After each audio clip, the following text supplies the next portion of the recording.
This is nScreenNoise. My name is Colin Dixon, founder and chief analyst at nScreen Media, and today is September 2nd, 2016. Les Moonves, CBS chief, said earlier this year that he was thinking of introducing an ad-free tier to his All Access subscription VOD product.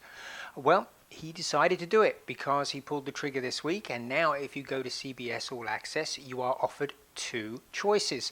Choice number one is the one that we've always had. $5.99 gets you $5.99 a month rather gets you quote limited ads, and now you can sign up at $9.99 a month to see no ads. Now that's a $4 price difference, and this is something that we've seen before because Hulu introduced a no ad product last year. For a $4 increment you don't have to watch any ads, so that seems to be the price that people are charging to buy out of ads, at least in the TV world. Now with Hulu you still do see a few ads in that ad-free product, and I'm afraid it is the same with CBS All Access, particularly if you are watching your local CBS affiliate through All Access. You will see the full ad load. It doesn't matter that you're subscribed to the no ad tier. And if you're watching VOD systems, VOD content, you will also see, quote, some promotional material with that. Now, I assume that by promotional they mean it's promoting other shows, but you know, that's a pretty broad term. It could include promotions made by people that are part of the show, and many shows are doing that now, right? They're including ads butted in those ad breaks with the show stars giving them. So I guess we'll have to wait and see exactly what that means, but I guess it means you do get out of those Pampers ads if you pay your $4. Now, will this ad-free option help CBS All Access grow? Because it only has about 1 million subscribers, at least according to Les Moonves. He said earlier that actually CBS All Access and Showtime both have 2 million between them, and that it was about evenly split, so that puts it at about 1 million. And Digital Smith says that 1.7% of its survey participants in its latest Q2 2016 survey say they use CBS All Access. To give you some perspective on how CBS is doing with its product, HBO Now has about 5.6% of survey participants say they use it, and Sling TV is about the same as CBS All Access, so in that $1 million range, 1 million subscriber range rather.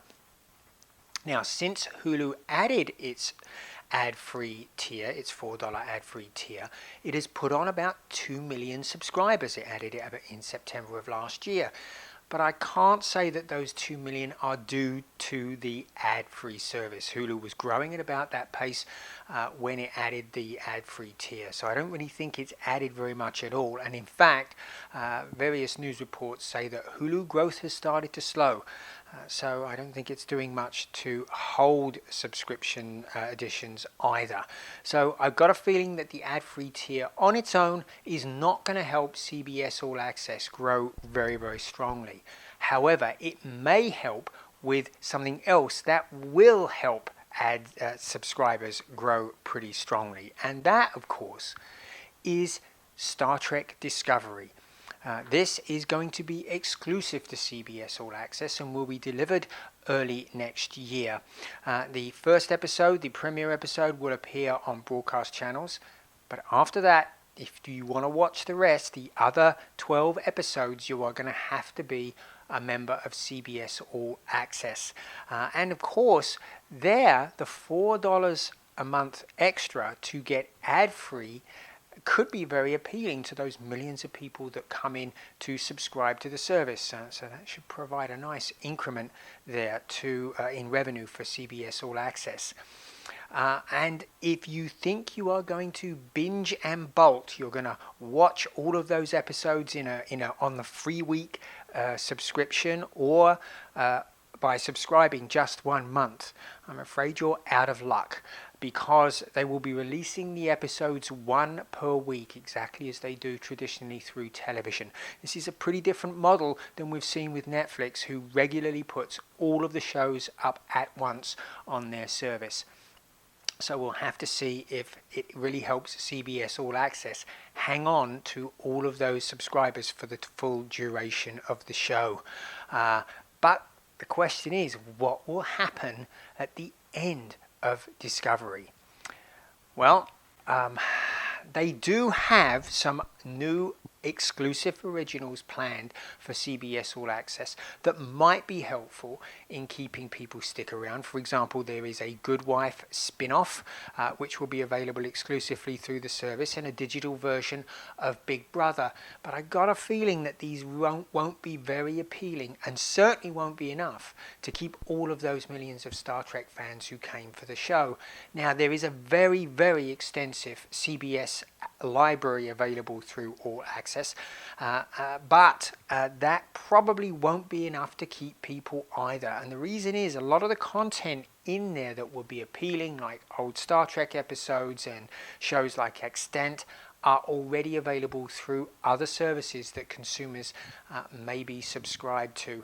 And that library is very extensive. The Big Bang Theory's in there, and a whole bunch of other shows, of course, MacGyver, for example. But I got a feeling that on its own is just not going to be enough to get people to come. It certainly hasn't brought them now. Of course, Star Trek will let people see that that stuff is there, but again, I just don't think it will be enough to keep people once that final episode of Discovery airs. Now, what will CBS do to avoid this serious hangover after Star Trek is done? Well, I'm afraid there is just no easy answer. They have to come up with more content. I don't know where that's going to come from. There certainly doesn't appear to be anything in the works that will be very appealing to the Star Trek audience. Of course, CBS could have a bunch of stuff under wraps. And one thing I thought that they could do is they could act a bit like Amazon Streaming Partners program and resell other content.